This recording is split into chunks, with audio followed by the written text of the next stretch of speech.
एक ऐसी जगह जहाँ पे लड़कियों को पढ़ाना वैसे ही गुनाह समझा जाता है, उसकी दो बातें हैं, एक तो फाइनेंशियल कंडीशंस है और दूसरा पढ़ाई की लाइल्मी है।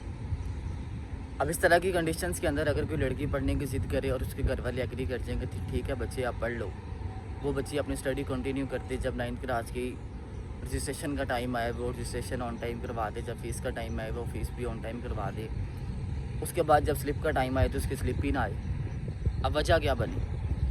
वजह ये है कि जब उसकी स्लिप नहीं निकली तो हम लोग लाहौर बोर्ड के अंदर गए। लाहौर बोर्ड के अंदर जाके हम लोगों ने देखा कि हज़ारों की तादाद में पेरेंट्स पहले ही वहाँ पे मौजूद हैं। मतलब हमारे अकेले का मसला नहीं है, और भी हज़ारों लोगों का मसला है। अब जब हम लोग लाहौर बोर्ड के अंदर गए, हमने उनको जाके बताया कि सर ये हमारा इशू है, हम लोगों ने अपनी सारी रजिस्ट्रेशन और एडमिशन फ़ीस जैज़ कैश के ज़रिए ट्रांसफ़र कर दी थी। ये देखें रिसीप्ट भी शो हो रहा है, और ये देखें ये उसकी हार्ड फॉर्म में कॉपी है कि जो जैज़ कैश वालों ने हमें दी है कि आपकी फ़ीस रिसीव हो चुकी है। लेकिन बोर्ड वाले आगे से कह दें कि हमारे पास तो कोई फ़ीस आई नहीं। तो आप सोचें क्या क्या गुजर रही होगी उन घर वालों के ऊपर कि जिनकी बच्ची का कल पेपर है और अभी उनकी फ़ीस ही जमा नहीं हुई। हमने जब सारे एविडेंस वगैरह उनको प्रोवाइड किए तो वो सबसे पहले तो हमें कहते कि बच्चे आपका इस दफ़ा 35,000 रुपये लगेगा, फिर बच्ची की स्लिप निकलेगी क्योंकि अब आप बहुत लेट हो गए हो, कल परसों पेपर है। लेकिन हमने कहा सर जी हमारे पास तो सारे प्रूफ मौजूद हैं। तो उन्होंने कहा ठीक है, अगर आप लोग पहले ये जो आपने अभी प्रूफ दिखाए हैं, अगर आपके पास ये प्रूफ वाकई में मौजूद हैं, जो कि थे इसीलिए तो हम लोगों ने दिखाए थे, तो प्रूफ दिखाने के बाद बच्चे फिर आप लोगों की 2500 फ़ीस होगी। अब यहाँ पे बात बताने से मुराद ये है कि देखें अगर तो वाकई हमारे पास प्रूफ नहीं थे तो फिर उनको पूरा 35,000 लेना चाहिए था। लेकिन अगर हमारे पास प्रूफ थे तो फिर उनको वो 2500 भी लेना नहीं चाहिए था। ये सिर्फ मेरी कहानी है, मेरे साथ जुड़े इस तरह और भी हज़ारों पेरेंट्स थे जो वहाँ पे मौजूद थे। अब स्टोरी यहाँ पे एंड नहीं होती। ठीक है जी, बच्ची की रोल नंबर स्लिप इशू होगी, बच्ची को सेंटर अलॉट हो गया, सीट नंबर मिल गई। अब जब रिज़ल्ट का टाइम आया, सारे बच्चों का रिज़ल्ट डिक्लेयर हो गया जो हमारे पास थे, लेकिन उस बच्ची का फिर इशू बन गया, उसका रिज़ल्ट ही डिक्लेयर नहीं हुआ। दोबारा फिर लाहौर बोर्ड जाना पड़ता है। लाहौर बोर्ड वाले कहते हैं कि अब आपका 45,000 रुपये लगेगा रिज़ल्ट डिक्लेयर करने का। हम उनको कहते हैं कि सर जी ये देखिए हमने तो फ़ीस जमा करवाई थी, फ़ीस जमा करवाने के बाद तो आप लोगों ने रोल नंबर स्लिप इशू की थी, रोल नंबर स्लिप इशू करने के बाद ही तो फिर बच्ची को seat number centre number allot हुआ था। लेकिन वो कहते हैं ऐसा नहीं होता।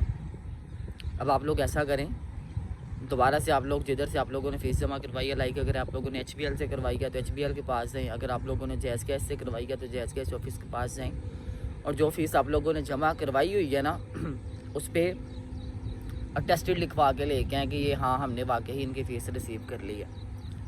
ये थी बात मेरी।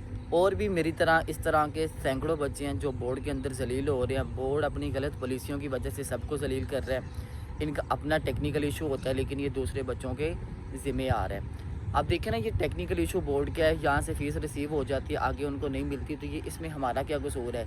यहाँ तो ये वाले ऑप्शन ही ख़त्म कर दें, जैज़ कैश वाले, इजी पैसा वाले, और उसके साथ साथ बोर्ड वाले ये खुद कह दें कि आप लोगों ने खुद फिज़िकल फॉर्म में आना है बोर्ड के अंदर और इधर आके बच्चों की फ़ीस जमा करवानी है।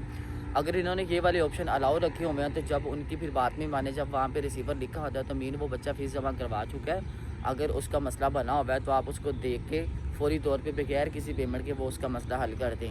लेकिन यहाँ पे मसला ये है कि अगर आप लोगों ने पहले फ़ीस जमा करवाई है, अगर आपका कोई मसला बन गया तो आपको दोबारा से फिर फ़ीस जमा करवानी पड़ेगी। अब पता नहीं इस तरह कितनी बच्चियाँ पढ़ाई छोड़ जाएंगी जो पहले पढ़ने के लिए तैयार नहीं है, जिनको पहले घर वाले उनके पढ़ाने के लिए तैयार नहीं है। अगर वो इस तरह की कंडीशन से गुजरेंगे तो यकीनन उनके घर वाले फिर अपनी बच्चियों को किस तरह से पढ़ाएंगे। ये तो बस हमारी कहानी थी ना। मैं कह रहा हूँ जब हम लोग गए थे तो वहाँ पे सैकड़ों हज़ारों की तादाद में लोग मौजूद थे। सबका ये इशू होगा, पेरेंट्स कितने ज़्यादा परेशान होंगे। पहले साल भर की एडमिट स्कूल की फ़ीसें जमा करवाना, उसके बाद ये बोर्ड की महंगी रजिस्ट्रेशन एडमिशन फ़ीसें जमा करवाना, उसके बाद दोबारा से आपका इशू बन जाना, फिर दोबारा से फिर फ़ीसें जमा करवाना। तो अल्लाह ताला इनको हिदायत दे, और हमें भी चाहिए कि हम लोग कोई ऐसा इत्तेहाद करें, ये जितनी भी टीचर्स कम्युनिटी है कि इस तरह की नेक्स्ट टाइम इस तरह का सीन ना हो। और दूसरे नंबर पे चलें, अब बात हो रही है तो मैं एक बच्ची के रिजल्ट की भी बात कर लेता हूँ। पता नहीं बोर्ड की चेकिंग पॉलिसी क्या है।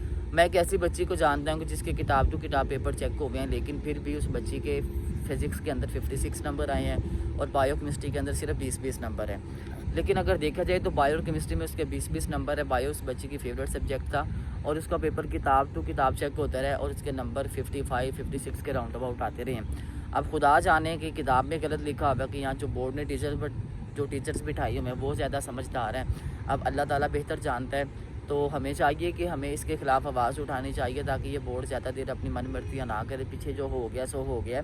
तो इस वीडियो को ज़्यादा से ज़्यादा शेयर करें अपने दोस्तों के साथ ताकि ये वाला मसला हल हो सके। उसके बाद वीडियो को लाइक करें अगर आप लोगों को अच्छी लगी, और चैनल को सब्सक्राइब करें। इस तरह के मज़ीद इश्यूज़ पे वीडियो आती रहेंगी। Thank you. अल्लाह हाफ़िज़।